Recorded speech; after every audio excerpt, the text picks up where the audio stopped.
Welcome back to Monday, March 30th, 1998. The Austin era is officially fully underway, and a big-time WCW star jumps from the other channel to Monday Night Raw for the very first time. We get a tag team steel cage match at the end of the night for the tag team championships, and the WWF champion himself finds himself locked in handcuffs by the end of the night. Don't miss this one. Go ahead and light the pyro.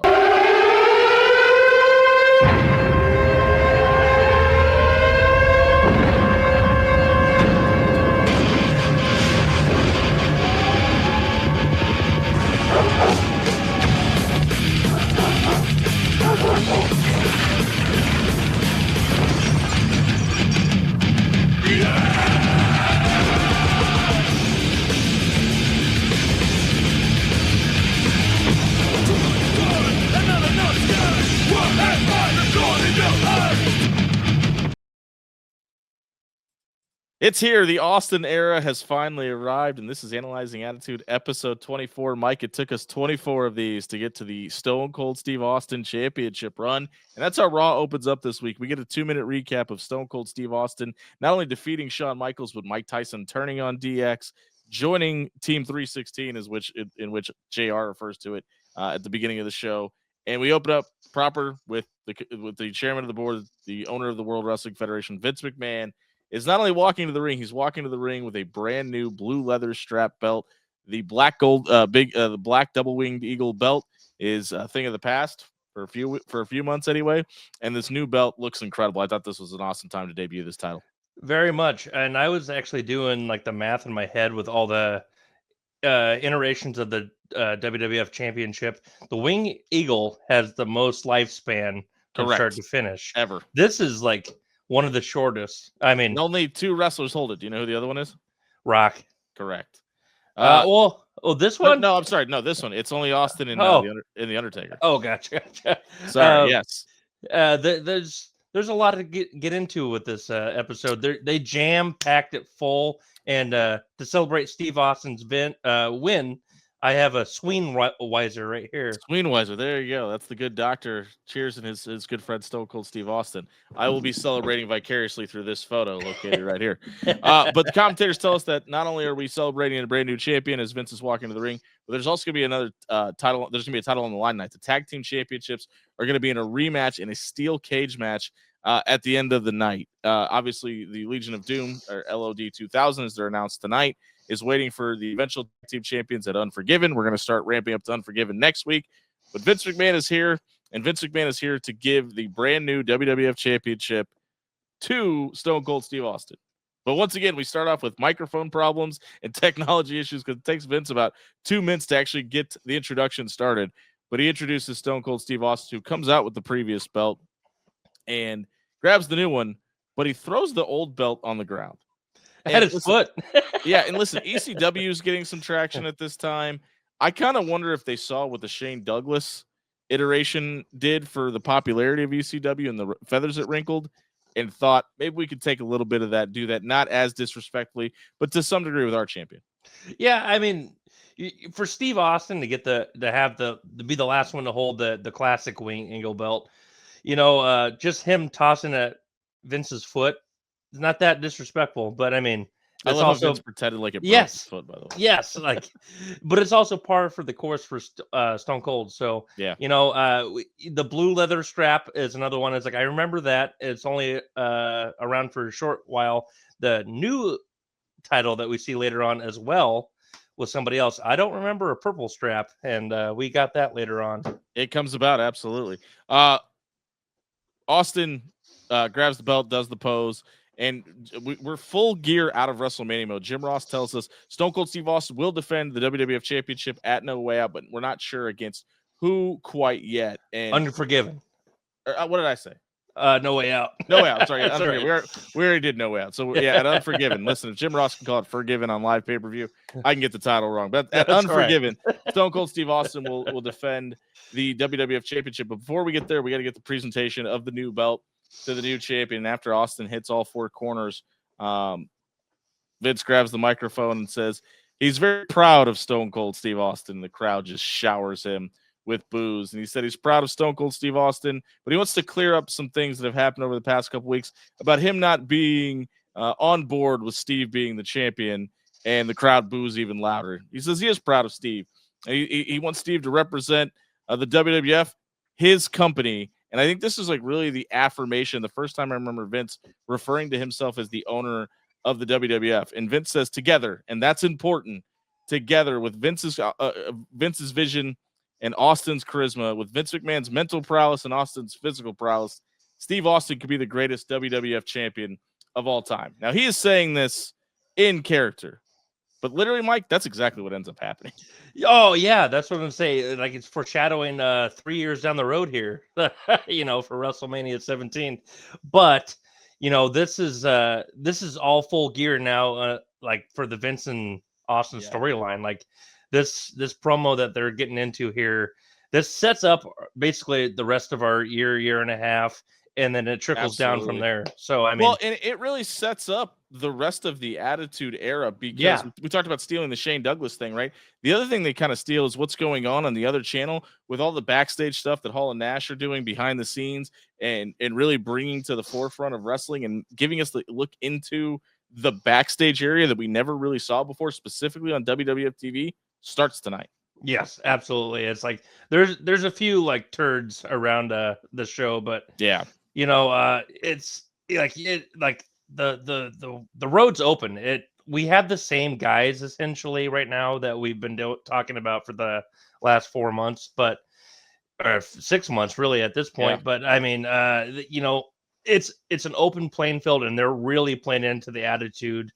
And honestly, if I could pick a different day besides the day after the Montreal Screwjob, this would be it. Yeah, the camera angles, the views we get of the backstage, the introduction of characters. Like, we know that WrestleMania is supposed to be the big blow-off. It really feels like it in this year. This really feels like the very first time that they circled the calendar and said, we need to make the Raw after WrestleMania feel important. Absolutely. It's like new season starts tonight, and, and you couldn't pick a better guy to be leading that team. All these signs are 316, even if it's not Steve Austin fans. Like, I saw a Vince McMahon 316 one in the audience. I saw a random sign that said Sev's 12-inch dong. Hey, shout out to Sev's 12-inch dong. But Austin cuts off McMahon and says, he basically tells him stop blowing smoke. He said he knows that Vince hates him, and that's fine because he hates Vince right back. Massive reaction to your point. And he says what you see with Steve Austin is what you get now. And Vince says he doesn't hate Austin. Mr. Austin, I'm incapable of hate, which is the most Vince McMahon 1998 line of all time. He said he finds Steve Austin to be a swell guy. He goes, I love you. You're a hell of a guy. And Austin starts laughing. He goes, what'd you just say? And Vince clearly realizes what he does. And Vince plays this up so well. This is why the Mr. McMahon character works so well, because he doesn't mind eating a little bit of crow and getting some egg on his face, as we'll see throughout the remainder of this year. And Austin goes, no, what did you say? And Vince holds the mic away and he goes, I said I love you. And he goes, no, say it into the microphone before I bash your little mouth in. And Austin says, all right, or Vince says, all right, I said I love you, but it's just a figure of speech. And Austin just starts dying laughing. He goes, it's all right. I love you too. And he said that he's going to continue to raise hell and make Vince McMahon's life a living hell. And nobody, including Vince McMahon, tells Stone Cold Steve Austin what to do. And another massive reaction. This crowd is just eating this alive. Vince distraughtly pulls back and says, well, Mr. Austin, we can do this the hard way or the easy way. And Steve asks for an explanation. Vince says, well, the easy way is you being flexible and learning to adapt. The hard way, well, you're going to end up doing it my way anyway, so we don't even need to discussing that. Steve says, well, this is a very tough decision. Can I have about 10 seconds to make up my mind? Vince says, go ahead, Mr. Austin. Bang. Stunner.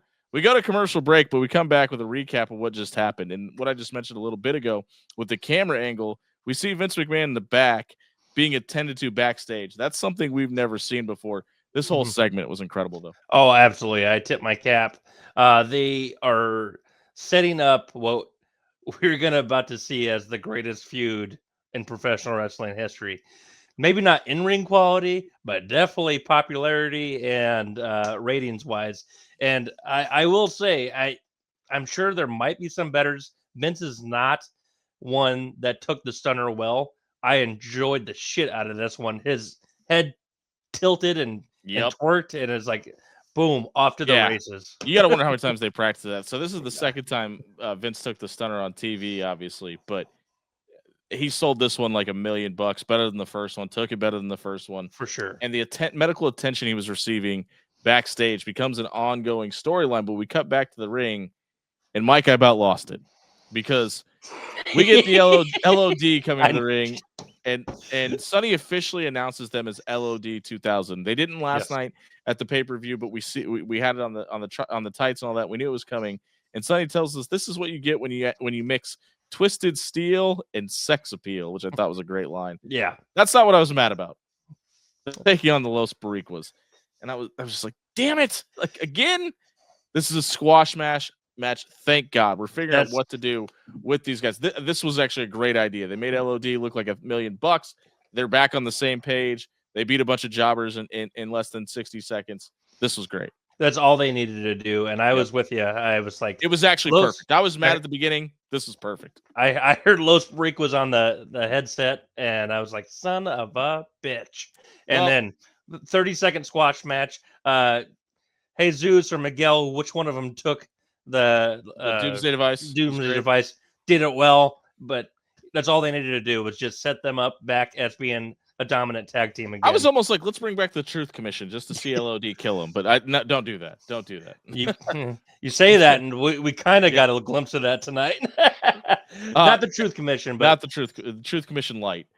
Kevin Kelly is on the screen next, and Kevin Kelly tells us that Vince McMahon has called the cops on Steve Austin. This was so well placed in the show because we go to commercial break right after this, and we're getting this is the war, right? Like on the other channel last week, we got DDP versus Sting for the WCW Championship at the 8:00 hour. Now I don't know what the hell Eric Bischoff was on tonight, because on the opposite time during this, El Dandy's in a match. You think you'd want to keep that rhythm going? I don't know. But anyway, I thought it was perfect to send us to break with that information to give everybody a reason to come back. For sure. And I mean, Bischoff should have been watching at least. It worked. It worked last week. Yeah, but I mean, they're coming off Tyson, Austin winning the title, and all, like they said, the most bought pay-per-view in WrestleMania history. And it might be a little bit of that, like, okay, let's wait a week to see how well this actually goes. And so I'll get, obviously, right, in revisionist history, it's easy to say so, but you could convince me how they got there. For sure, because I mean, he could have probably booked Sting versus Hulk Hogan, and people might be more intrigued to watch Raw tonight just because they're coming off that hot show. Shout out to El Dandy. But we come back to Kevin Kelly again from commercial break, and he's actually in the locker room saying that the DOA, of all people, I guess, bald white guys, shout out to my brothers, we stick together apparently, because the DOA smartened up Stone Cold and told him the cops are being called. And this is what I didn't understand, because Kevin Kelly is telling us that he is getting this information from Stone Cold Steve Austin, and that Stone Cold Steve Austin told him that Vince McMahon doesn't have the balls to call the cops on Stone Cold. I guess we want less of Steve Austin on our camera. Yeah, the angle they shot tonight, I don't know if that would have been the one I would have done coming off of his title win, but in hindsight is 2020, and they have setting up next week so much shit on this show that they need to get through, and they're basically they've given seeds about Vince versus Austin. This is basically they're pushing really all the chips in the middle. Yeah, that's right. Speaking of shit, that's what we get on our TV next. Kurgan and the Jackal are out, and they're taking on Shane, so more DOA action.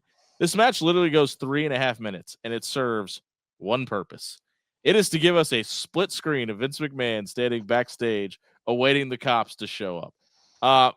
We also let Kurgan get in the paralyzer, and I really like this. I feel like they should have done more with this, but I liked that they let him lock it in, and he was dragging his opponents. Because, listen, Chains isn't a small guy. Right. So they're letting Kurgan drag his opponents with the paralyzer still locked in up the ramp. And this kind of felt like early ministry-esque sacrifice type stuff. Maybe where that idea ends up coming from. But I thought that looked really cool. And listen, I'm not going to sit here and clamor for more Kurgan matches. That's never going to be the case. But I really liked how they were still trying to get the monster over. Yeah, I'm with you. I was like, that was the only thing I enjoyed about the match was the aftermath, him dragging Chains back there because he's like you said, a big guy. Maybe that could have been something that Khali could have done when he got the claw on and whatnot. But now that you brought up the ministry, man, he actually, I think, would have fit awesome in that. I agree. But instead, they just put him in the oddities, I believe. Probably a little. Oh, you believe correctly. Probably a little better than Mabel, but it is what it is. But anyway, Kurgan gets the win, and then the cops show up. And another commercial break comes here, but it's with him saying Steve Austin is right over here. So not only has Vince McMahon called the police on the current WWF champion, who's only been champion for 23 hours at this point, the cops are there to arrest him. So naturally, we cut to Tennessee Lee in the ring.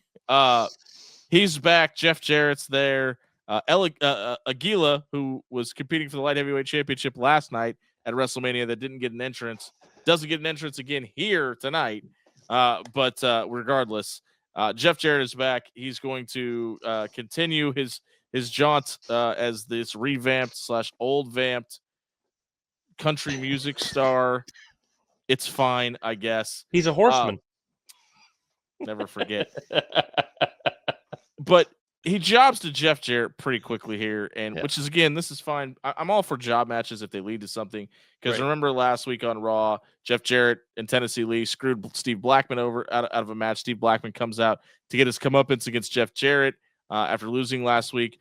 So I just don't understand what the point of Blackman versus the Nation for a month was if he's not going to head into an IC championship feud with The Rock or maybe with Farouk or something. I don't know. But I guess Jeff Jarrett versus Steve Blackman is a feud heading into Unforgiven. Which, yeah, like you said, like it's just Blackman's all over the place. It'd be fine if it was just Jarrett and a Blackman, but they're kind of all over the place. But that's all right, because I, for the first time ever, found something in this show that they haven't done in the previous shows, which is they do the first hour, which is Monday Night Raw. And then they do RawIsWar.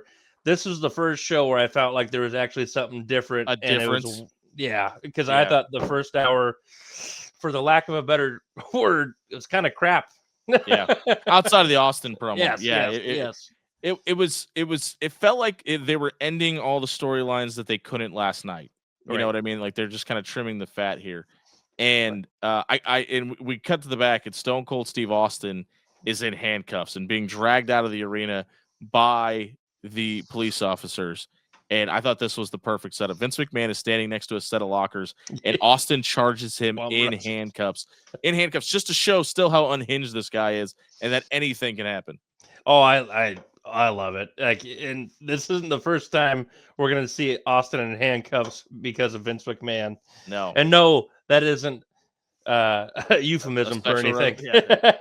He's not Shawn Michaels. No, and not even this year. I do believe he gets arrested more times this year alone. Yes, correct.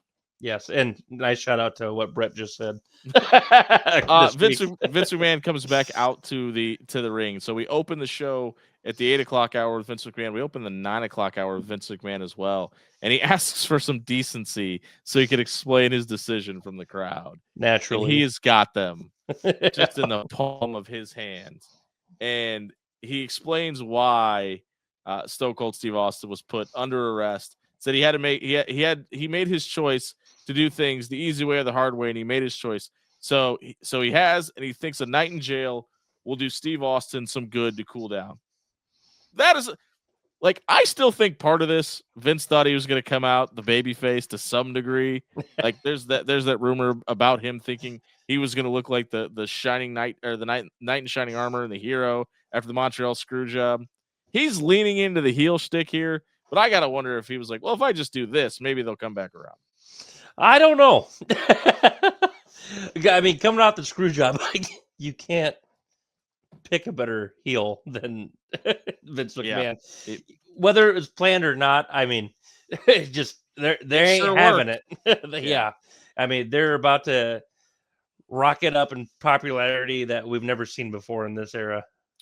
JR told us before the show came on the air that there's been some dissension into Generation X, and we get a Triple H promo next, and he's backstage.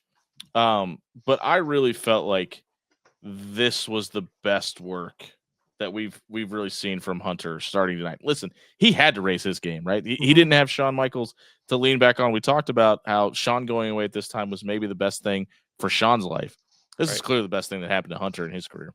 Absolutely. And Sean's even done interviews. He said, he goes, I had no problems with what Hunter said. I mean, I know we'll get into it later, but he even said, he goes, he had to go out there and knock it out of the park. Otherwise, he and DX were dead in the water. So they did what they had to do. And part of me wonders the ace up the sleeve that they bring out tonight, like how long that was in the works. But we'll get into it later. We'll get into that. I actually have that exact number for you. Perfect. But Triple H says that he says that the WWF as we know it is going to become X-rated, and that's about the 4th or 5th time they kept using that. Obviously, WrestleMania 14 was labeled as X-rated. Yep. He has a massive announcement, and he's not kidding. And he's going to drop the hammer tonight, which is a nice euphemism for what he's going to do later in his career. Right. But I mean, we're going to get into it after this next match, which has got huge implications as well. Mm-hmm. But this is definitely like the Tyson Austin WrestleMania, and then what happens tonight is definitely the turning point in the Monday Night War. They did not sleep on tonight at all. They didn't just run off of what Tyson and Austin basically brought to WrestleMania with the money and the popularity. They can't. The rest of basically the undercard realized we got to go out there too. This is a brand new playing field. We got to go out there and knock it out. And there's obviously 2 standout people tonight, not Austin or McMahon.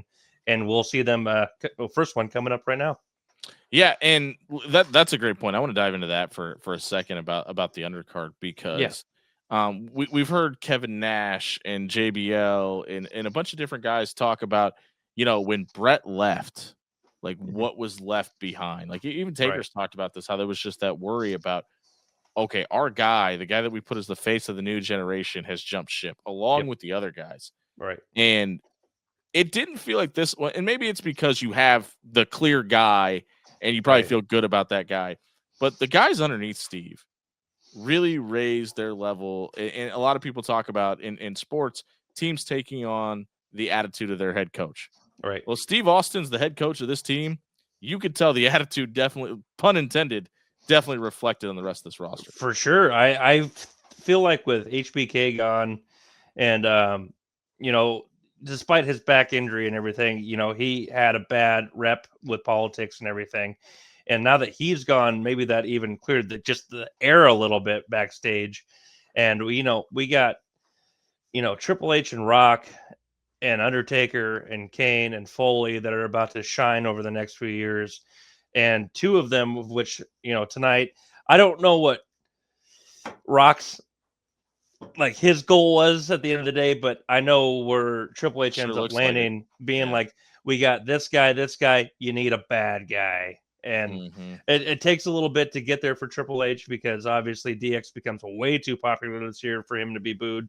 So, it's off to the races and everyone's fighting for their spot. And they don't. And one of those guys you just mentioned is up next. We get a Nation promo beforehand, and the new Intercontinental Championship is debuted. This becomes the one known as the Penny IC Championship with the flat and round circle that we see all the way into the 2000s.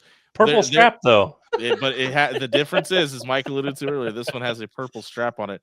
That only gets a 2-week run. I don't know if this one ended up in a lake also, but he addresses Farouk after the promo that he cuts, and he says that Farouk is the reason he joined the Nation, that he respects Farouk, and he promises Farouk that the Nation will be stronger than ever before after tonight. And we're going to get Farouk and The Rock versus Ken Shamrock and Steve Blackman up next. So I don't know why we had to cut away from Steve Blackman to let him come back out, but that's a thing. But both teams make their way to the ring, and Farouk and Ken Shamrock are ready to square things off. But The Rock says, I want him, and Farouk makes the tag. Rock comes in. Farouk starts addressing things with the Nation on the outside. Rock makes the tag and makes Farouk get back in. Farouk wrestles this entire match until it's time for the hot tag moment. And The Rock has got his hand stretched out, and he's ready for the tag, but then he raises it higher in the air. And he's telling Farouk, he's pointing at his hand up in the air as Farouk is crawling over to him on the ground. And then he gives him the, forget about it, jumps off the ring and lets Farouk eat the belly to belly and take the loss. This was great. I loved it. As I was watching, I was like, okay, he's going to go for it and just jump off the apron. Smart, because he's selling the ankle. But I just thought it was hilarious how he, for like 30 seconds, he's like, up here. Legitimately, like, pretending like he's cheering him on, by the way. I mean, the backstage promo, I mean, as young Mike Sweeney or young Jimmy Allen, we might have fell for it a little bit. Like, all right, maybe they're going to come back stronger than ever. Looking at it as an adult, it's like, all right, yeah, we know what's about to happen. Yeah. Farouk's about to get shunned. Farouk takes the loss and grabs the microphone and says The Rock likes to wear expensive jewelry and T-shirts, so he should come back down and wear this expensive ass whooping he's about to catch from Farouk. Rock starts coming back out, and Farouk hits him with a double leg takedown. They start brawling, and the officials come out from the backstage and break it up, which I thought was a great touch to leave the carrot out there to dangle in front of everybody. Rock goes to walk away, and Farouk grabs the mic and tells Rocky to come back. But then the Nation turns on Farouk. Kama, D'Lo, and Mark Henry, who were all left in the ring, start beating down Farouk. Rock comes down, hits the rock bottom, and tells Farouk he has never been the leader of the Rock, and the Rock is now the ruler and the leader of the Nation of Domination. The Nation hits the fist pose in unison with a brand new leader, and the Rock is full swing ahead into that Rock character that really brings out the best in Dwayne Johnson. Absolutely. And, you know, I think he's done it before, but the way the eyebrow was basically it was different. The catalyst of, like, that was the signal to start ambushing Farouk. It was so well done. And, like, God, I know there's got to be a Farouk Rock match here, but I know how close we are to the best war of attrition, which is Nation of Domination versus DX. Yeah, and that ladder match at Survivor SummerSlam? SummerSlam, right? Yeah. It is fantastic. But all that gets set up next as well. So we're just laying it brick by brick to build this thing up, because Triple H comes out to deliver on that promo that he gave us a little bit ago in the first, or excuse me, about 15 minutes ago. He comes out and he says a lot of things have happened in the last 24 hours. He says that Shawn Michaels, he asked Shawn Michaels 1 million times to check on Mike Tyson, make sure he was locked in, and Shawn told him not to worry about it, let HBK make the decisions. Well, Triple H says that, Shawn, you looked in the camera and says, Shawn, you dropped the ball, and it wasn't just once. And now Hunter's making the decision. Now this is the genesis of D-Generation X, which makes no sense because they've been around for a year. But anyway, he says he's forming an army, a DX army, and an army that will take care of business that should have been taken care of from the start. When you're forming an army, you look to your family, you look to your buddies, you look to your blood, you look to the clique. And he does the Scott Hall point, right? So there's got to be listen, Scott Hall is sitting at home right now on suspension from WCW. On Thursday night, this is Monday, on Thursday on Thunder, Kevin Nash asks Eric Bischoff specifically about Sean Waltman by name, his real name, which is X-Pac, the 1-2-3 Kid, or 6 on WCW TV, and asks when Scott Hall is coming back. Right. I promise you there's some folks in Turner that see this happen live and are going, oh no, what did we just do? Yep. They sent off a very pissed off guy with a live microphone during, like, right after their hottest pay-per-view ever. And I mean, you got to be thinking, could you imagine what you just do? Could you imagine if Scott Hall walks out here too? All right. You could have put your ear out the window and heard all the clicks from remotes happening. Hindsight's 20/20, but as a big Scott Hall fan, I would have rather seen him in that role than Sean Waltman. No disrespect to him. Yeah, I think we all would have. But if you could have got them both together, oh my God, yeah. Like, and Hall could just be like the brute in the back. Like, still let him talk and be Scott Hall, but like, Oh God, he especially at this time he was just head and shoulders over all these guys. But Yeah, but even though DX's music hits and out comes 6 from the NWO. yeah, And this is huge. And not because Sean Waltman was a giant star at the time. I mean, he was really kind of the mouthpiece and the workhorse for the NWO, which was a really big deal because a lot of those guys couldn't really go. I mean, outside of Scott Hall, really couldn't go in the ring, and they definitely couldn't go to the level of Sean Waltman. Mm-hmm. But on that same Thunder episode, Hulk Hogan references that Sean Waltman couldn't cut the mustard, and that's why Kevin Nash's little buddy Six Pac wasn't with the NWO anymore. Hunter embraces X-Pac, which he doesn't get referred to on this episode, on the ramp before he even gets in the ring with a big hug, and I think it was clearly genuine, but it was also like almost for the fans to welcome the 1, 2, 3 kid back and. Almost like this is how important this is to me moment. I thought it was great timing. Absolutely. Triple H hopped out of the ring and just gave him a hug and then walked right back in with him. But I feel like Triple H needed it. And actually kind of to go back to his promo, at this time, he's not at odds with Shawn Michaels, but you got to think of how much Triple H just went through over the last 24 hours. Yeah. And there's got to be some anger and bitterness towards it. And then to have another one of your close friends come out and to pick the ball back up and get him back after 2 years. Right. That's right. It's like you couldn't help but to feel happy for these guys. And Hunter probably played a pretty big role in bringing him back too. Oh yeah. So obviously a big get for him, but they give X-Pac the microphone and just let him cook, and it was the best idea you could have had. Yep. He tells the crowd to make a little noise and raise some hell. That's I guess a line, but he said he heard Hulk Hogan on TV saying that he couldn't cut the mustard. He says, "Well, Hulk Hogan, you suck, pal. You don't have any room to be telling anybody about cutting mustard." He tells Hulk Hogan not to stop short anytime soon because if he does, Eric Bischoff will be so far up his ass he'll be able to tell him what he had for breakfast.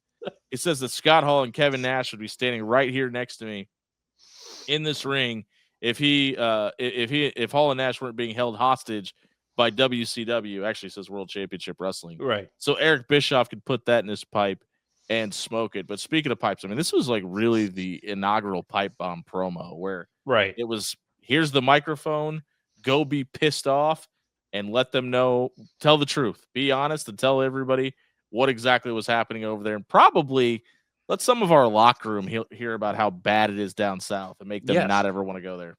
Like he said it on the Monday Night War episodes on WWF. Oh, it was on WWE Network originally. It's about 10 years old now. It's on Peacock.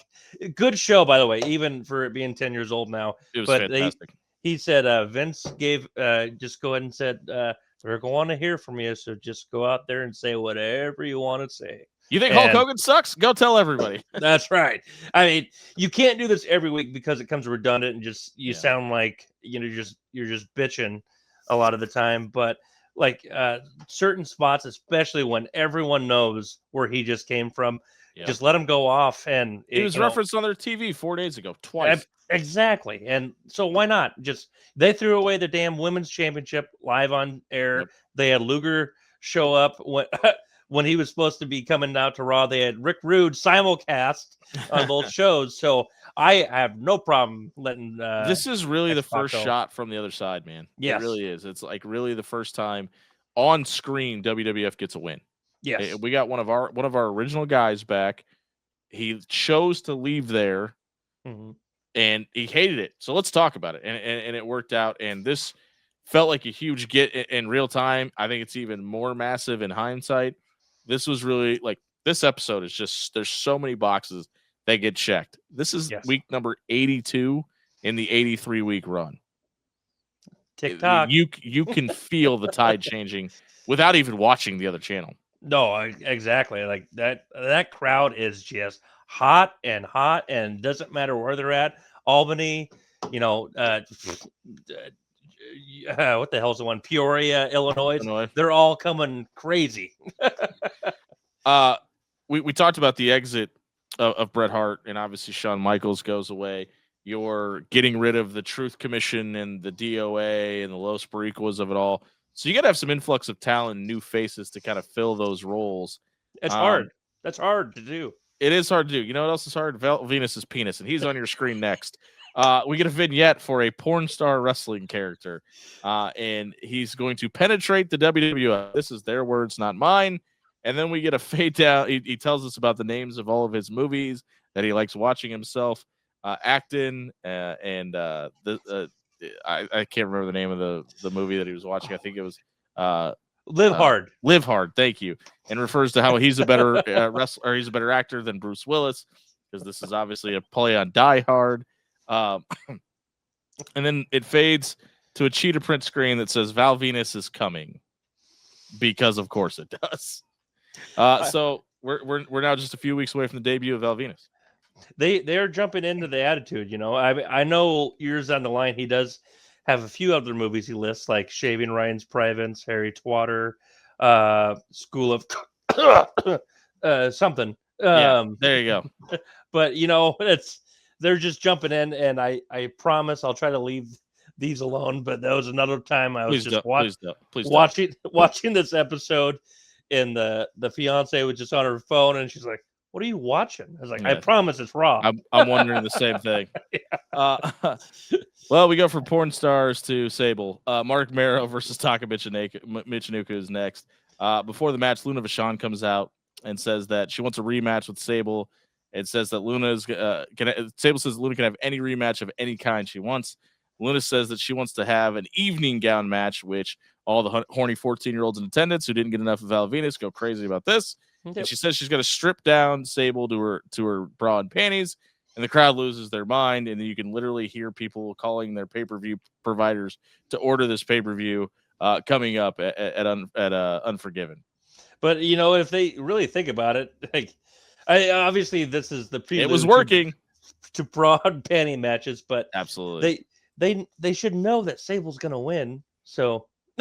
I mean, I don't know actually. Listen, I haven't seen if she was gonna lose, this would be the time to do it. Am I right? Right, that's right. I mean, but Mark Mero's not happy that Sable's gonna be in a stripping contest essentially. But the match starts.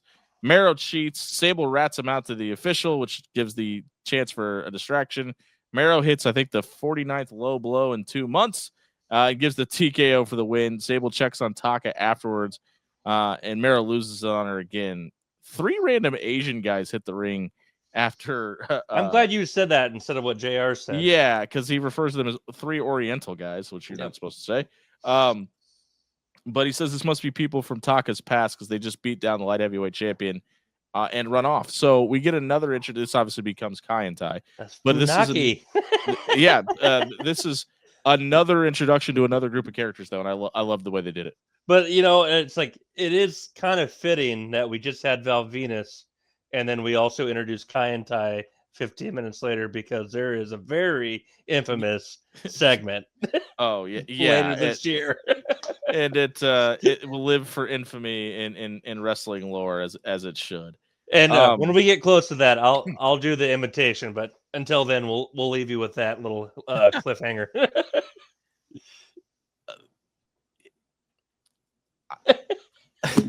Try to get back to the show. I understand what they're doing, and they're clearly trying to add to the light heavyweight division. But it kind of felt cheesy that they went out and got a bunch of Asian stars to kind of combat the Mexican stars in WCW. Like, yeah, I don't know. It is what it is, I guess. Maybe I don't know. And honestly, I don't know if you could tell me who the other two were. I knew Funaki was one of them, but I can't remember the other guy's names. And they just did a terrible what? I think the first guy's name was In, and the second guy's name was Deed. Shout out to Shane McMahon. We get another introduction to another star next, as the NWA Tag Team Championships on the lines as the NWA Tag Team Champions. If you're watching Analyzing the Attitude Show for the first time, this is not a typo. Are the Headbangers taking on the new Midnight Express with Bodacious Bob and Bombastic Bart? And Jim Cornette introduces the NWA champion, and out walks Dan the Beast Severn. And listen, at this time, MMA was kind of getting its first start, and there was like how there were pro wrestling trading tapes back in the day. A lot of people were doing that with the UFC, and UFC was kind of making its marketplace Yeah. like Blockbuster and home video stores. And Dan Severn was that dude at this time. I mean, widely considered maybe the most legitimately the most dangerous individual on the planet. The bee's knees, and like, who looks that tough in a suit? Yeah, and looks the part. Like, they could have Yeah. done so much more with him. His lack of charisma in this era didn't help by any stretch of the imagination. But this is a guy like Brock Lesnar gets championed for being the UFC Heavyweight Champion and the WWE Champion. This guy was the UFC Champion and legitimately and the NWA Heavyweight Champion at the same time. Yes. So obviously much different schedules now. But I mean, if you don't know who Dan Severn is and you just think he's that guy that flopped in WWE with those bad den matches, Google him. Yeah, you won't be disappointed. They didn't do him any service in the WWF. Good introduction, but yeah, they didn't do him any services. And yeah, you will still find YouTube videos of his fights. So get out there and check them out if you want to. Best porn stash in the business. Yeah, it could have been a tag team with Val Venus if that's right. That opportunity.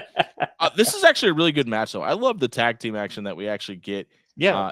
In this match, the biggest pop though is a raised boot from Mosh because people could tell the ending was coming, so the crowd hated it. They just wanted more of Steve Austin, Vince McMahon, apparently.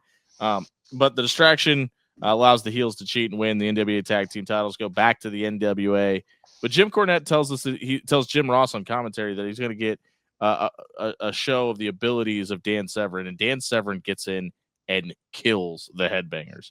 I was legitimately concerned for their health after this happened. Those suplexes were amazing. You know what's even awesome? He didn't even take off his suit jacket. Nope. He's just a man. Yep. He's like, I'm just going to go in there and kill these guys. And, you know, I enjoyed the shit out of it. I really do. I know this doesn't go anywhere really for them, but I mean, like, but you can see he's got the goods, man. Yeah, he was just that dude. And like you said, the tag match was awesome. Okay, I shouldn't say awesome, but very well done. And it was good.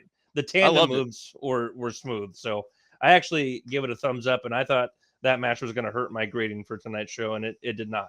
Stone Cold Steve Austin uses his one call from jail to call Monday Night Raw, which is fine, I guess. But that's awesome. It is awesome. He says he's calling in just to tell Vince McMahon that his ass now belongs to Stone Cold Steve Austin, and Austin will get his hands on McMahon next week on Raw. So we're just planting the seeds of make sure you come back, make sure you come back, make sure you come back. Yep, and they do it fabulously for the next 3 years. 4 years, yeah. 4 years, yeah. I mean, it's great, and I liked how he didn't give a shit about his one phone call. He came to basically used it to cut a promo, and that was awesome. So seems very on brand for the Rattlesnake. For not having a whole lot of Steve Austin on the show after winning the title, that was a good way to showcase him there a little bit with his promos. We get Kane and Paul Bear next, and I don't know why, but this reminded me of CM Punk's interview with Colt Cabana on Art of Wrestling. Where he's like, explain to me how I lose the Undertaker. He doesn't show up the next night as the winner.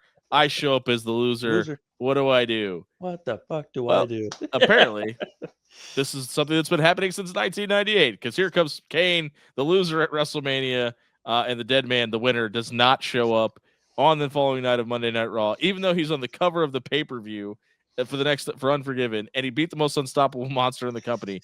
It doesn't even show up the next day. But Phil Brooks, get over it, I guess. I mean, to be fair though, I mean, Kane did lay him out after the match, and I feel like they were trying to build Kane as like, yeah, Taker won the battle, but Kane won the war, and they're not done with him yet. I mean, I do feel like it wasn't even that long of a promo, but I feel like it went way too long.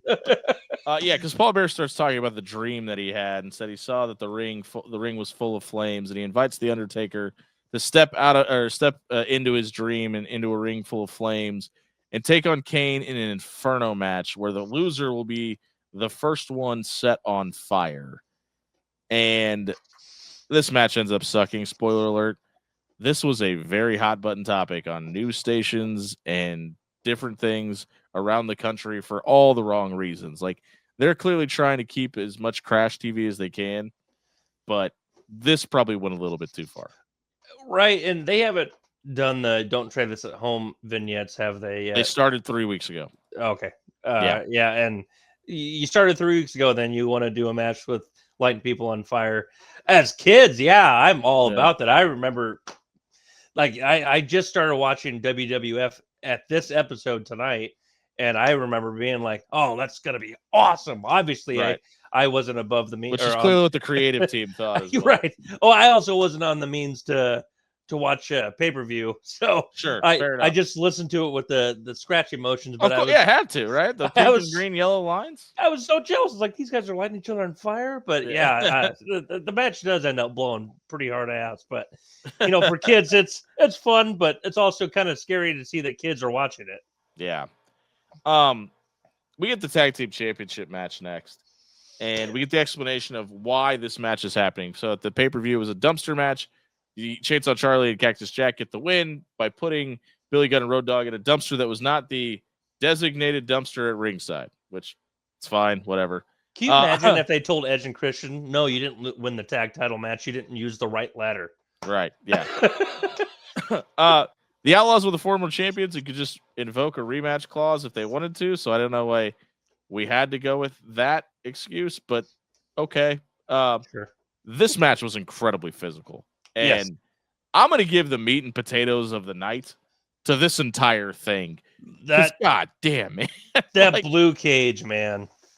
That is no joke. Like, I think that the guys and gals wrestling today in the regular cages, like, I still give them props, but that blue cage was a beast.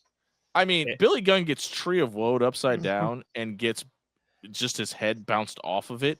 Yeah. And then Mick Foley gets back body dropped upside down into the cage and then lands on his head. Yeah. Like, it just, Mick, you didn't need to do all of it, man. Like, and Charlie basically being hung. Yeah. That so was tight. The Outlaws bring in a pair of handcuffs and they literally basically hang Chainsaw Charlie to the cage with the cuffs on each side of his neck and like noosed around him. Yeah. It was like really the most impressive thing, like you can see it on your screen now. The most impressive thing about it, he just keeps fighting out of this position. He literally clotheslines Billy Gunn at one point. I laughed so damn hard at that. Mick punches him, he bounces, and the chainsaw still clotheslines him. It was great, man. This whole match was fantastic. Yes. We only got 8 minutes of it, but it was just balls to the walls. Got all their shit in, brother. Yeah. But Cactus and Billy end up climbing the cage, and DX runs down, and Sean Waltman absolutely wallops Mick Foley with the chair shot. And Mick hangs there and lets him hit him 2 more times before he falls back and lands on his head inside the ring. The Outlaws hit a spike pile driver on Mick, and this is a really bad spot. The Road Dogg hits a worm, does the worm here to get the cover. Like, buddy, you're about to join DX, and Sean Waltman just walloped Mick Foley with a chair shot. Probably just go for the cover here. The Outlaws obviously get the win. DX gets in the ring. Hunter gives Jack the pedigree. They strangle Funk by the outside. X-Pac hits a Bronco Buster on Cactus Jack. And then the Outlaws hit Jack with a chair shot again.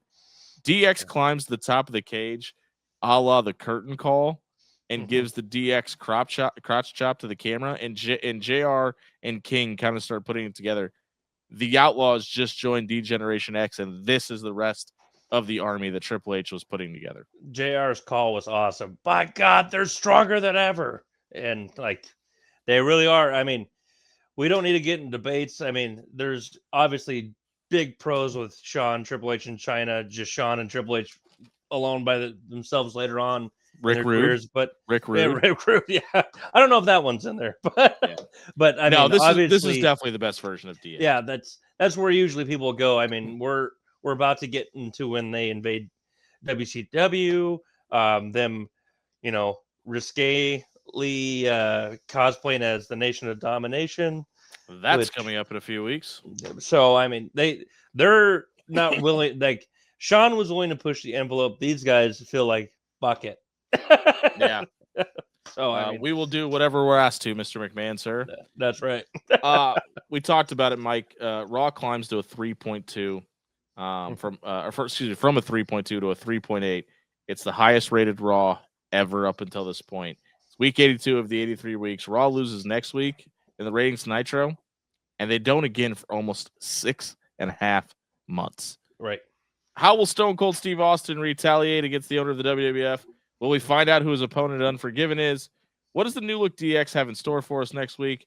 Will there be more creative debuts from new stars and all that? You can find out next week on Analyzing Attitude. But before we get out of here, Mike, we've got to grade the show. How do you grade this episode? Oh, all right. I wasn't dropping down to a B plus no matter what. I think I'm going to go with a solid A. I weighed out the crap that almost put it to an A minus, but the crap part of the show really didn't last long. They built towards the future. They knocked out like everything out of the park that they needed to. I gave it just an A. I'm giving it an A plus. Nice. And here's why. Even the crappy stuff had a payoff and a reason. Yes. The last 6 months, we've had crappy stuff with no reason or rhyme behind it.